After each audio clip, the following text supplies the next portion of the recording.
इस विशेष गहन अध्ययन में सभी का बहुत स्वागत है, विशेष रूप से कक्षा 10 के उन छात्रों का जिनका विज्ञान से पाला रोज पड़ता है। और आज की ये चर्चा सीधे जीव विज्ञान की किताबों के पन्नों से निकाली गई है, लेकिन हमारा मकसद यहाँ सिर्फ थ्योरी रटना नहीं है। बिल्कुल नहीं। आज का जो विषय है ना, वो है जंतुओं में पोषण, मतलब मानव पाचन तंत्र में भोजन की यात्रा। सही कहा। और ये यात्रा ग्रसनी से शुरू होकर आमाशय तक जाएगी। अगर कभी इस बात पर गौर किया जाए कि हमारा शरीर कितनी जटिलताओं से भला है, तो कुछ बहुत ही दिलचस्प सवाल सामने आते हैं। हाँ, जैसे कि कौन से सवाल? जैसे जब हम खाना खाते हैं और उसी वक्त सांस भी ले रहे होते, तो शरीर इतनी समझदारी से हवा और खाने को अलग अलग रास्तों में कैसे भेज देता है? ये एक बहुत ही बेहतरीन सवाल है। या फिर एक और तार्किक सवाल, पेट में जो तेज एसिड होता है जो भोजन को गला देता है, वो पेट की दीवारों को क्यों नहीं जलाता? ये जैविक तंत्र तकनीकी रूप से किसी भी आधुनिक मशीन से कहीं ज्यादा उन्नत है। बिल्कुल। और आज इन्हीं की कार्य प्रणाली को गहराई से समझने की कोशिश की जाएगी। तो आज के इस विश्लेषण में हम भोजन के सफर को मुख्य रूप से 3 महत्वपूर्ण हिस्सों में बांटकर देखेंगे। और वो 3 हिस्से कौन से होंगे? शुरुआत होगी ग्रसनी से, जिसे विज्ञान की भाषा में फेरिंग्स कहा जाता है। ठीक है, ग्रसनी या फेरिंग्स। उसके बाद हम ग्रास नली यानी इसोफेगस की कार्यप्रणाली को समझेंगे, और अंत में हमारा ध्यान आमाशय यानी पेट की जटिल रासायनिक प्रक्रियाओं पर होगा। ये महज भोजन पचने की कहानी नहीं लग रही है। नहीं, बिल्कुल नहीं। ये समझने के बारे में है कि कैसे भौतिक विज्ञान और रसायन विज्ञान मिलकर शरीर को सक्रिय रखते हैं। और यही बात इस विषय को इतना प्रासंगिक बनाती है। कक्षा 10 के छात्रों के लिए ये समझना जरूरी है कि ये शब्द सिर्फ रटने के लिए नहीं है। हाँ, ये शरीर के अंदर बिना रुके काम कर रही एक शानदार व्यवस्था का हिस्सा है। तो चलिए इस यात्रा की शुरुआत करते हैं। गले के उस हिस्से की बात करते हैं जहां से सब शुरू होता है, ग्रसनी। ग्रसनी दरअसल 2 रास्तों का एक बहुत ही व्यस्त जंक्शन है। एक जंक्शन की तरह? हाँ, ये गले के पिछले हिस्से में मौजूद एक कीप या फनल के आकार की संरचना होती है। और सबसे महत्वपूर्ण बात यह है कि इस ग्रसनी के 2 प्रमुख छिद्र होते हैं। बिल्कुल। पहला छिद्र है निगल द्वार, जिसे गलेट कहते हैं। गलेट, जो सीधे ग्रासनली यानी भोजन की नली में खुलता है। और दूसरा छिद्र है कंठ द्वार, जिसे ग्लॉटिस कहा जाता है। यह श्वासनली या सांस की नली में खुलता है। तो इस शारीरिक बनावट का सीधा सा अर्थ ये हुआ कि हवा और भोजन दोनों शुरुआत में एक ही जगह से होकर गुजरते हैं। एग्जैक्टली।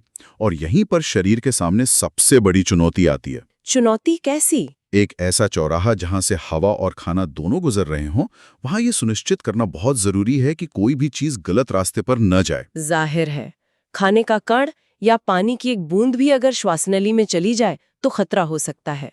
बहुत बड़ा खतरा।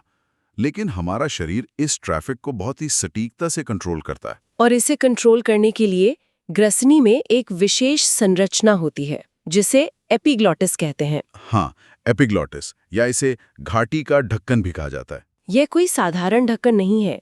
ये कार्टिलेज यानी उपास्थि का बना एक बहुत ही लचीला और पत्ती के आकार का पर्दा होता है, जो एक स्मार्ट ट्रैफिक पुलिस की तरह काम करता है। स्मार्ट ट्रैफिक पुलिस, ये उपमा बहुत सटीक है। इस स्मार्ट ट्रैफिक पुलिस की कार्यप्रणाली वाकई हैरान करने वाली है। तो ये काम कैसे करता है? जब भी भोजन या पानी निगला जाता है, तो गले की मांसपेशियां एक विशेष तरीके से काम करती हैं। और एपिग्लॉटिस तुरंत नीचे गिर जाता है? बिल्कुल।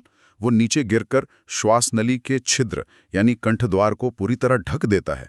ये एक ऑटोमेटिक प्रक्रिया है। मतलब ये ढक्कन सुनिश्चित करता है कि भोजन या तरल पदार्थ केवल गलेट के रास्ते ग्रासनली में ही जाए। हाँ, और जैसे ही भोजन गले से नीचे उतर जाता है, एपिग्लॉटिस तुरंत अपनी पुरानी स्थिति में लौट आता है। कंठ द्वार फिर से खुल जाता है और सांस लेने की प्रक्रिया सुचारू हो जाती है। ये तो एक बेहतरीन फेल सेफ मैकेनिज्म है। बिल्कुल। हर बार जब हम कुछ निगलते हैं, शरीर ये सुनिश्चित करता है कि सब सुरक्षित रहे। लेकिन कभी कभी ऐसा होता है ना कि खाना खाते समय बात करने या हंसने पर फंदा लग जाता है। हाँ, तेज खांसी आती है। ऐसा इसलिए होता है क्योंकि उस समय दिमाग बात करने या हंसने के लिए श्वास नली को खुला रखने का निर्देश दे रहा होता है। अच्छा, और एपिग्लॉटिस ठीक समय पर बंद नहीं हो पाता। सही कहा। तब भोजन का कुछ अंश सांस की नली की ओर चला जाता है और शरीर उसे तुरंत बाहर निकालने के लिए तेज खांसी का सहारा लेता है। तो खांसी उस समय शरीर का रक्षात्मक कदम है। बिल्कुल।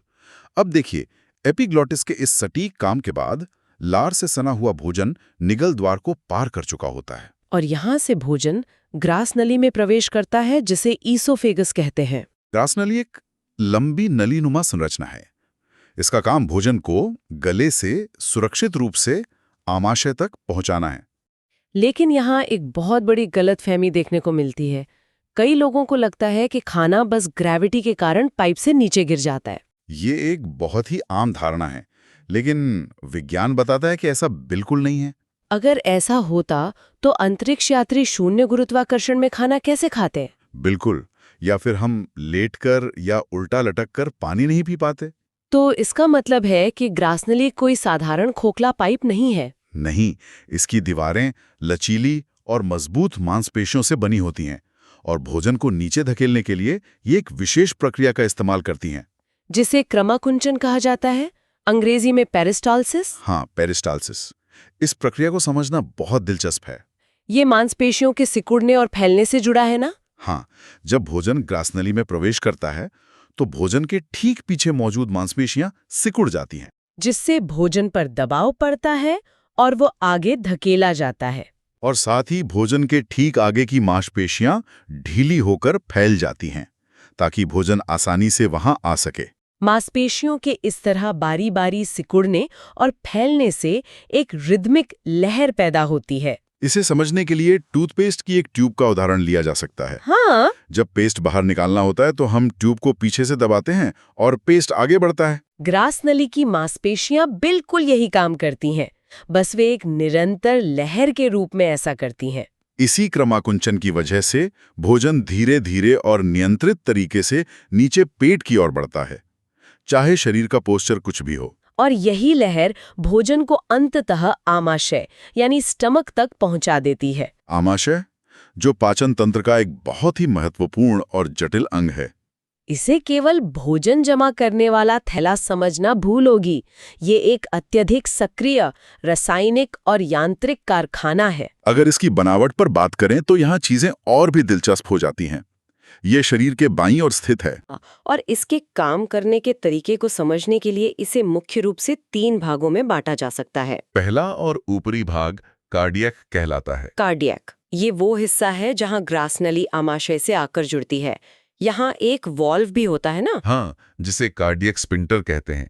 ये एक दरवाजे की तरह काम करता है, जो भोजन को आमाशय में आने तो देता है, लेकिन वापस ग्रास नली में जाने से रोकता है। इस कार्डियक स्पिंक्टर की भूमिका बहुत अहम है। जब ये वॉल्व ठीक से बंद नहीं हो पाता तो आमाशय का तेज एसिड वापस ग्रास नली में आ जाता है, जिससे सीने में जलन या एसिड रिफ्लक्स की समस्या होती है। बिल्कुल सही। अब आमाशय के दूसरे हिस्से की बात करें तो बीच का एक बड़ा हिस्सा आता है, जिसे फंडिक कहा जाता है। हाँ, फंडिक। ये मुख्य भाग है जहां भोजन सबसे अधिक समय तक रुकता है और जहां मांसपेशियों द्वारा उसे मथने यानी चर्निंग का काम सबसे ज्यादा होता है। और तीसरा हिस्सा है पाइलोरिक, जो सबसे निचला पश्च भाग है। ये आमाशय को छोटी आंत से जोड़ता है और जिस तरह ऊपर कार्डियक स्फिंक्टर होता है, नीचे भी एक दरवाजा होता है, पाइलोरिक स्फिंक्टर। हाँ, ये वाल्व पच रहे भोजन को एक साथ छोटी आंत में नहीं जाने देता। मतलब थोड़ी थोड़ी मात्रा में आगे भेजता है ताकि छोटी आंत आसानी से काम कर सके। आमाशय की इस बाहरी संरचना के बाद जो चीज सबसे ज्यादा रोमांचित करती है वो है इसका माइक्रोस्कोपिक व्यू, सूक्ष्म दृश्य। अंदर की दीवारों को सूक्ष्मदर्शी से देखने पर क्या दिखता है? इसकी भीतरी दीवार एक विशेष प्रकार की कोशिकाओं की परत से ढकी होती है जिसे एपिथीलियम कहते हैं। एपिथीलियम परत। और ये कोई सपाट सतह नहीं होती है? नहीं, इसमें अंदर की ओर धंसे हुए कई गहरे गड्ढे या नलिकाएं होती हैं। और इन्हीं परतों के अंदर पाचन तंत्र की कुछ सबसे महत्वपूर्ण ग्रंथियां स्थित होती हैं। जठर ग्रंथि या गैस्ट्रिक ग्लैंड्स। ये जठर ग्रंथियां असल में विशिष्ट रसायनों का निर्माण करने वाली छोटी फैक्ट्रियां हैं। इनमें मुख्य रूप से 3 प्रकार की विशेष कोशिकाएं होती हैं और हर एक कोशिका का अपना अलग काम होता है। वो 3 सुपर हीरो कोशिकाएं कौन सी हैं? पहली है श्लेष्मा या म्यूकस कोशिकाएं। इनका काम एक गाढ़ा और चिपचिपा पदार्थ निकालना है जिसे म्यूकस कहते हैं। दूसरी और बहुत महत्वपूर्ण है भित्तीय या अम्लजन कोशिकाएं। इसके हिंदी नाम से ही स्पष्ट है। अम्लजन यानी ये शक्तिशाली हाइड्रोक्लोरिक अम्ल या HCl का निर्माण करती हैं। बिल्कुल। और तीसरी हैं मुख्य या जाइमोजीन कोशिकाएं। ये पेप्सिनोजन नाम का एक एंजाइम स्रावित करती हैं। जब इन तीनों का स्राव यानी म्यूकस, HCl और पेप्सिनोजन मिल जाते हैं तो उसे जठर रस कहा जाता है। Gastric juice. ये वही तरल है जो आमाशय में भोजन के पाचन की कमान संभालता है। तो अब पाचन के इस रसायन विज्ञान को थोड़ा करीब से देखते हैं। आमाशय में हाइड्रोक्लोरिक अम्ल की उपस्थिति बहुत ध्यान खींचती है। हाँ, ये कोई साधारण एसिड नहीं है। ये इतना तेज होता है कि सीधा संपर्क कई चीजों को जला सकता है। तो फिर इसकी शरीर में क्या जरूरत है? इस सब का असल मतलब क्या है? इसके कार्यों को दो पहलुओं से समझा जा सकता है। पहला कार्य सुरक्षा से जुड़ा है। भोजन के साथ आए हानिकारक जीवाणुओं से सुरक्षा। हाँ, भोजन पूरी तरह बैक्टीरिया फ्री नहीं होता। आमाशय में HCl का वातावरण इतना अम्लीय होता है कि ये लगभग सभी हानिकारक रोगाणुओं को वहीं नष्ट कर देता है। तो ये शरीर का अपना एक इनबिल्ट सैनिटाइजर हुआ। बिल्कुल, और इसका दूसरा कार्य पाचन से जुड़ा है, जो बहुत दिलचस्प है। हमने जाइमोजिन कोशिकाओं की बात की थी जो पेप्सिनोजन निकालती हैं। हाँ, ये पेप्सिनोजन जब निकलता है तो निष्क्रिय अवस्था में होता है, यानी इनएक्टिव। ये खुद से भोजन नहीं पचा सकता। लेकिन जैसे ही ये HCl के संपर्क में आता है, एक रासायनिक प्रतिक्रिया होती है। और HCl इस पेप्सिनोजन को एक सक्रिय और शक्तिशाली रूप में बदल देता है, जिसे पेप्सिन कहा जाता है। यहाँ एक सवाल आता है, कोशिकाएं सीधे सक्रिय पेप्सिन ही क्यों नहीं बनाती? ये जीव विज्ञान का शानदार हिस्सा है। पेप्सिन प्रोटीन को बहुत तेजी से नष्ट करता है और कोशिकाएं खुद प्रोटीन से बनी होती हैं। ओहो, तो अगर सीधे सक्रिय पेप्सिन बनता तो वो कोशिका को ही पचा डालता। एग्जैक्टली। इसलिए सुरक्षा के लिए वे उसे निष्क्रिय रूप में निकालती हैं और वो केवल सुरक्षित अम्लीय वातावरण में जाकर ही सक्रिय होता है। ये शरीर की बुद्धिमत्ता का एक अविश्वसनीय उदाहरण है। अब जब पेप्सिन सक्रिय हो जाता है तो ये अपना काम शुरू करता है। ये प्रोटीन के जटिल अणुओं पर हमला करके उन्हें छोटे टुकड़ों में तोड़ देता है, जिन्हें पेप्टोन कहा जाता है। तो इस प्रकार प्रोटीन का रासायनिक पाचन शुरू हो जाता है। प्रोटीन के अलावा आमाशय में वसा यानी फैट का भी आंशिक पाचन होता है। लेकिन वसा का मुख्य पाचन तो छोटी आंत में होता है ना? हाँ, पर जठर रस में गैस्ट्रिक लाइपेज नाम का एंजाइम होता है, जो वसा के अणुओं को तोड़कर वसा अम्ल और ग्लिसरॉल में बदल देता है। तो अगर इस पूरी प्रक्रिया को देखा जाए, आमाशय में दो तरह के पाचन साथ चल रहे हैं। यांत्रिक और रासायनिक? हाँ, यांत्रिक जहां मांसपेशियां मिक्सर की तरह भोजन को मथ रही हैं, और रासायनिक जहां HCl, पेप्सिन और लाइपेज भोजन के बंधन तोड़ रहे हैं। और इतने लंबे मंथन के बाद भोजन का स्वरूप पूरी तरह बदल जाता है। तो इतने सारे पाचन के बाद आमाशय में बचता क्या है? जो बचता है वो एक बहुत ही गाढ़ी लई या थिक पेस्ट जैसा होता है, जिसे जीव विज्ञान में काइम कहा जाता है। काइम। ये पूरी तरह से एसिडिक होता है? हाँ, और इसमें आंशिक रूप से पचे हुए प्रोटीन और वसा मौजूद होते हैं। अब ये काइम आमाशय के निचले हिस्से में पहुंचता है, जहां पाइलोरिक स्फिंक्टर थोड़ी थोड़ी मात्रा में खुलता है और इस काइम को छोटी आंत में जाने की अनुमति देता है। इसी के साथ आमाशय का मुख्य कार्य पूरा हो जाता है। ये पूरी यात्रा छात्रों के लिए समझना बहुत जरूरी है।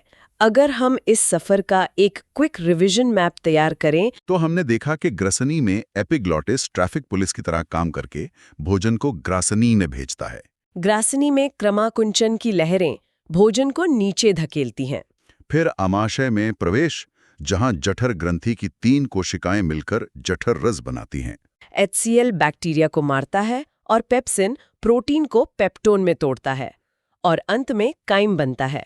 कक्षा 10 की परीक्षाओं के लिए ये ज्ञान बहुत उपयोगी है। लेकिन ये सिर्फ रटने का विषय नहीं है। शरीर किसी इंजीनियरिंग चमत्कार से कम नहीं है। मैं पूरी तरह सहमत हूँ, लेकिन जाते जाते एक बहुत दिलचस्प बिंदु है सोचने के लिए। वो क्या? हमने जाना कि आमाशय शक्तिशाली एसिड बनाता है और म्यूकस कोशिकाएं एक सुरक्षा परत बनाती हैं ताकि एसिड दीवारों को नुकसान ना पहुंचाए। हाँ, म्यूकस ढाल का काम करता है। लेकिन जरा सोचिए, यदि किसी कारण तनाव या गलत खानपान से ये म्यूकस परत टूट जाए या पतली हो जाए तो क्या होगा? मतलब अगर ढाली हट जाए? हाँ, तो उस तेज एसिड का आमाशय की अपनी दीवारों पर क्या असर होगा? क्या आमाशय खुद को ही पचाने लगेगा? ये एक बहुत ही गंभीर और गहराई से सोचने वाला सवाल है। छात्रों के लिए ये एक बेहतरीन शोध का विषय हो सकता है कि ऐसी स्थिति में कौन सी बीमारी पैदा होती है। बिल्कुल, इसके बारे में जरूर पढ़ना चाहिए। शरीर के अंदर चल रहे इस अद्भुत विज्ञान को समझने की हमारी यात्रा आज यहीं रुकती है। विज्ञान की इन जटिलताओं पर विचार करते रहें और नया सीखते रहें।